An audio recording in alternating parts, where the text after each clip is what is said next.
All right, what is going on, guys? So what I have for you today is it's a fairly small graded card collection, and what I wanted to be discussing today is the different types of grading services that are out there, as well as my personal preference and what you got to take into consideration when sending your cards in for grading. So it's a very brief video that I'm gonna do, and also a couple suggestions based off of my own personal preference and my own experience in the past with grading. My personal favorite so far when it comes to Pokemon is PSA. I just enjoy the kind of it has a very clean, simplistic look to it, and it's just what the industry recognizes as the standard.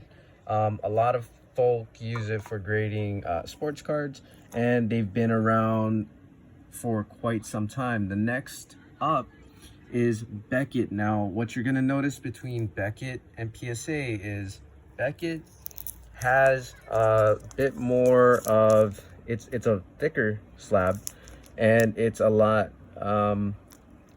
a lot going on. So Beckett, unlike PSA, offers subgrades, meaning that within 4 other smaller grading criteria in half or 0.5 intervals, it can grade anywhere between a 1 through a 10, and between there you can get different color labels. So I believe there to be a very basic looking label, then it goes to silver, and then once you hit 9.5 you're really working with gold labels. So 9.5, a 10 will get you gold label, and then a perfect 10. So in all 4 subgrades, I don't have an example, I wish I did,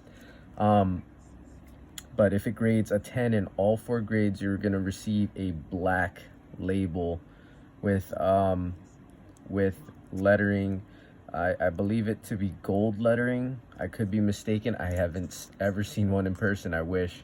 But this is my Chocobo full art from Opus 9, a set that we recently opened, and I was just happy to kickstart my collection off with the Chocobo Pristine 10.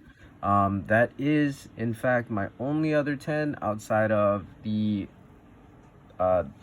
lesser known, smaller grading companies. So you got like GMA, SGC is starting up, and at one point, CGC was, to a lot of people in the trading card grading, was fairly new. They typically deal with comic books, and they've been around just as long as the other two. But they just recently started grading cards. Now, I really enjoy the CGC slab in it's different. So it's more rounded corners. As you can see, it has very similar to the Beckett, clear around the card, so you can see through the slab. It has a very nice in-hand feel. It's very uniform. Whereas you'll notice with the PSA slab, around the card is frosted, meaning it's not as transparent. You can't see through it. What really comes off of the card is going to be the card and the label. But CGC does indeed offer subgrades. So similar to Beckett's 0.5 interval subgrades, you can go ahead and get the subgrading through CGC, which I don't understand why you wouldn't get the subgrading, because it makes it that much better by further defining why it received the grade that it did. So for example, this it has 3 out of 10, so it's a strong 10, but it's not a true 10. So, but if it were a true 10, it would be a black label. Whereas in CGC, True 9 would be just 9s across the board. A strong grade would just be 3 out of 4 of the subgrades matching the grade. And then I just have, so when I mentioned that my preference is PSA, I have majority of my collection in PSA. So I got Venusaur, Blastoise, and of course a Charizard. I got some gold cards and some old promos.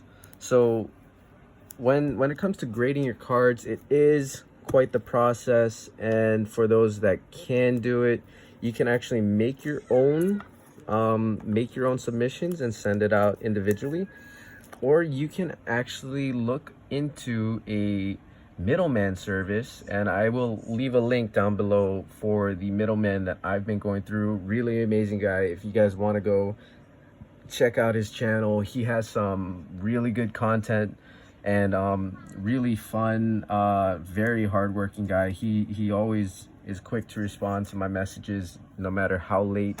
I try not to be too greedy with that time, because I do understand that the time differences. I live in Hawaii, he's somewhere in the mainland, and it is a little, it's nice knowing that you can reach out for any questions, but at the same time, the man works hard enough as it is. So go check him out, give him some business if you're interested in getting any of your cards graded. With that being said, I just want to dig into one particular thing that I kind of feel strongly about. So you have different rarities of cards. So you have what would be in the standard set. So as you can see, this Mew is number 69, LOL, in 189, and this Charizard is number 19 of 189. So these cards, I personally, unless I was looking to do a graded master set of a collection in which the reverse holos, V cards, V maxes, as well as secret rares and full arts were graded, I don't see it necessary to grade these. Like, I mean, it's a Charizard, I get that. It's a Mew, I get that. But if they graded it for the intent of their own personal collection and then decided to offload it in mystery boxes, that just blows my mind. But we have cards like this Blastoise, which is in my personal collection, but it's a Mega Blastoise. It's a full art from Evolutions, and it's 102 out of 108, but it is a full art that is absolutely sick. It has a lot going on, and they did make all 3 of the original starters in Mega EX form. So for me, these make sense to grade. This Crobat, he is older, from 2001, Neo Revelations. It is a holo, but it's not a first edition. And I mean, there is some want, and I do appreciate and I love this card, but at the same time, it's not really, in my own opinion, worth grading. But gold cards, full arts, very rare, unique artworks that you enjoy, and then absolute old cards that you yourself have owned and want to preserve long term. Now these, in my opinion, are absolutely 100% worth grading, worth taking care of, and worth enjoying over the years. But I personally can't see why one would grade just standard set cards. But to each their own. I don't have any means right now to actual pricings for these individual services, but I will leave links in the description for their websites and their pricing guides, and give it a look.